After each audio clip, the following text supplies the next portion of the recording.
हमने कहा ऐसी कौन सी खुशी तुम्हारी जिंदगी में आ गई? कहा गुरुजी रोज कथा सुनने को मिल जाती है। हमने कहा अब तुमने मोबाइल आने की सुख देखा, अब दुख भी तो देखो। मोबाइल आया, कैमरा खत्म कर दिया। पहले लोग कैमरा लेके घूमते थे कि नहीं घूमते थे? बोलो जम के बोलो जरा, घूमते थे ना। मोबाइल आया, कैमरा खत्म। मोबाइल आया, टार्च। पहले लोग टार्च रखते थे कि नहीं रखते थे? बोलो बोलो जम के बोलो। मोबाइल आया, टार्च, बोलते जाओ जल्दी जल्दी, खत्म। मोबाइल आया, कैलेंडर। पहले लोग कैलेंडर देखते थे, पंचांग देखते थे। आज के जमाने में तुरंत तुमने पूछा ये तारीख को कौन सी तिथि है, उन्होंने मोबाइल खोला और बता दिया ये लो कैलेंडर। तुरंत मोबाइल आया, टार्च खत्म। मोबाइल आया, कैमरा खत्म। मोबाइल आया, कैलेंडर खत्म। मोबाइल आया, रेडियो, बोल दो जम के, खत्म।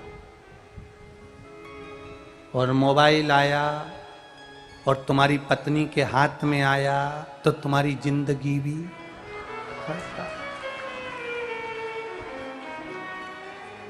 गए, फिर वो बोलते ना गई भैंस पानी। बस मोबाइल आया, कैमरा खत्म। मोबाइल आया, रेडियो खत्म। मोबाइल आया, टार्च खत्म।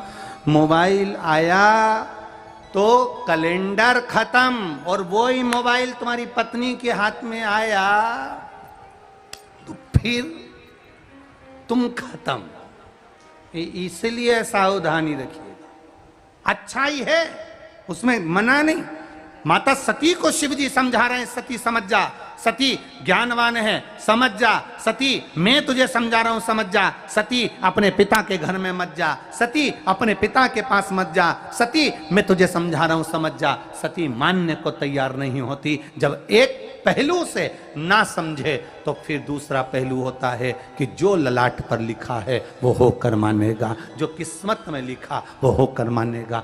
जा सती। और सती चली गई यज्ञ के कुंड में। अपने पिता के यहाँ सबका आदर था, सबका सम्मान था, सबका सत्कार था। पिता के यहाँ सबका आदर हो रहा था, पर सती के पति का कोई आदर नहीं था। यज्ञ की अग्नि में सती मां कूद कर प्राणों को त्याग दी। शिव जी को मालूम पड़ा, उन्होंने वीरभद्र को उत्पन्न किया, पूरी यज्ञशाला विध्वंस करवा, पूरी यज्ञशाला।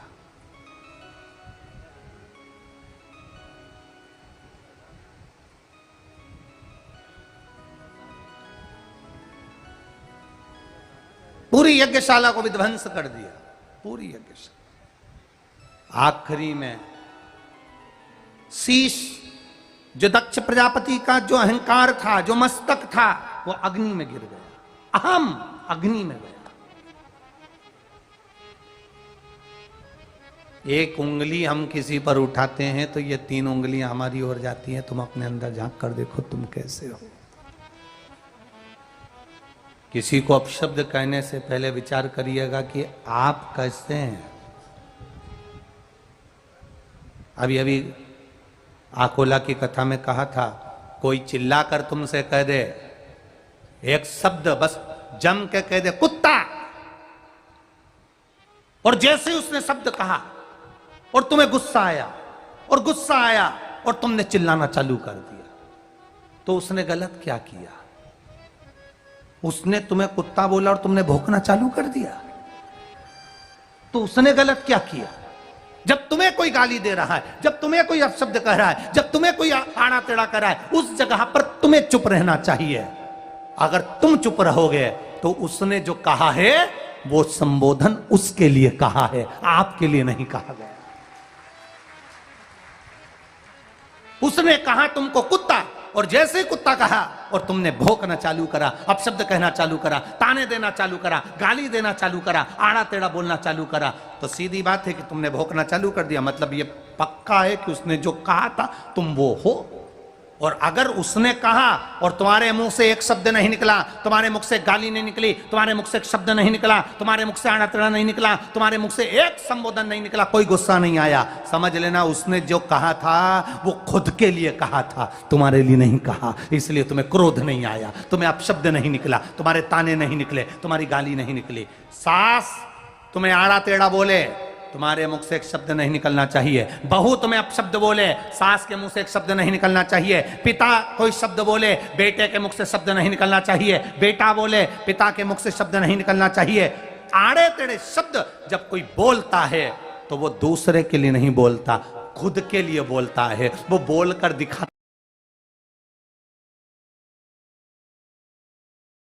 है कि हम है क्या, वो बोल कर दिखाता है कि हम क्या हैं, हमारा संबोधन क्या है।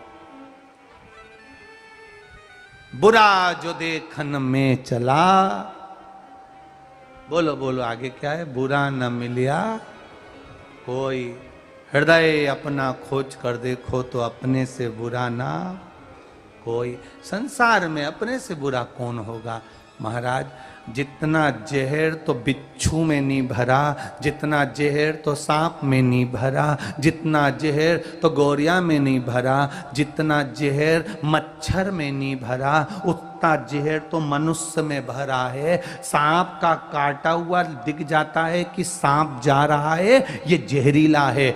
मच्छर को देखकर पहचान जाओगे कि जहरीला है, बिच्छू को देखकर पहचान जाओ कि जहरीला है, ततैये को देखकर पहचान जाओगे जहरीला है, पर किसी मनुष्य को देखकर नहीं पहचान पाओगे कि यह कब विष उगल देगा और कब तुम्हें निपटा देगा, कब तुम्हारे व्यापार को, तुम्हारे काम को, तुम्हारे ऊपर कब यह टूटमान हो जाए, कब तुम्हें घाटा पहुंचा दे, कब तुम्हें नुकसान पहुंचा दे, कब तुमसे ईर्ष्या रखकर तुम्हें समाप्त कर दे, कब तुमसे ईर्ष्या रखकर तुम्हें खल्लास कर दे, बर्बाद कर दे, ये समझ नहीं पाओगे।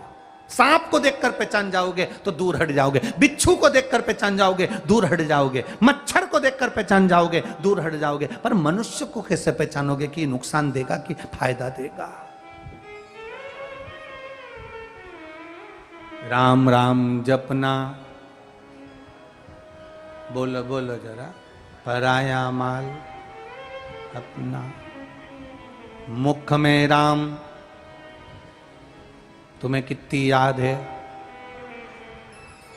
हम तो आधा बोलते हैं, तुम पूरा बोलते, तो याद कितना है, कथा पूरी रट ली तुमने तो। रे गजब।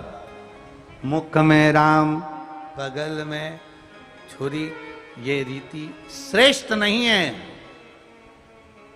आपसे निवेदन है, किसी बड़े व्यापारी से तुम्हारा संपर्क हो चाहे ना हो, किसी बड़े दुकानदार से तुम्हारी पहचान हो चाहे ना हो, दुनिया के मंत्री संतरी कलंतरी से तुम्हारी पहचान हो ना हो, किसी राज सत्ता वाले से तुम्हारी पहचान हो चाहे ना हो, परशु महापुराण कहती है महादेव से तुम्हारी पहचान होना चाहिए जो अंत समय में काम आए।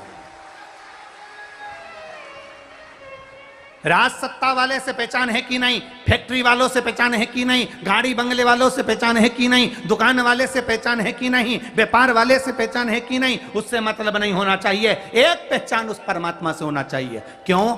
जब दुख की घड़ी आती है, वेंटिलेटर पर पड़े रहते हो, आईसीयू में पड़े रहते हो, फैक्ट्री वाले, दुकान वाले, रिश्तेदार, नातेदार, जिन जिन से तुम्हारी पहचान है, वो फल की टोकनी लेकर खड़े रहेंगे, पर वेंटिलेटर पे तुम्हारे साथ नहीं सोएंगे, आईसीयू में तुम्हारे साथ नहीं सोएंगे। पर ये जितनों से तुमने पहचान बनाई, ये फल की टोकरी लेकर बाहर बैठे रहेंगे। और उस महादेव से अगर एक बार पहचान बना ली तो वो तुम्हारी वेंटिलेटर पर तुम्हारे साथ रहेगा। एक एक श्वास श्वास में, धड़कनों में, एक एक नब्ज में तुम्हारे साथ होगा। डॉक्टर भी कह देता है अब मेरे हाथ में नहीं, उसके हाथ में है। मतलब डॉक्टर को भी मालूम है कि एक सत्ता और है, उससे हमारी पहचान होना चाहिए, जिससे हमारा भगवत भजन बढ़ेगा। तो एक ना एक दिन अंत समय प्रभु आना पड़ेगा, वचन दिया तो निभाना पड़ेगा। दुकान चलाओ, फैक्ट्री चलाओ, घर चलाओ, परिवार चलाओ, गाड़ी चलाओ, तुम जिससे मिलना उससे मिलो, पर अपने व्यस्त जीवन में, फैक्ट्रियों के सुख में, दुकान के सुख में, गाड़ी के सुख में, बंगले के सुख में परमात्मा का भजन जरूर करना। क्योंकि जब तुम अकेले रहोगे, अंतिम सांसें गिन रहे होगे, तुम्हारे ऊपर जब काल मंडरा रहा होगा, तब कोई दूसरा नहीं, मेरा महाकाल का भजन करोगे तो वो सामने आकर खड़ा हो जाएगा।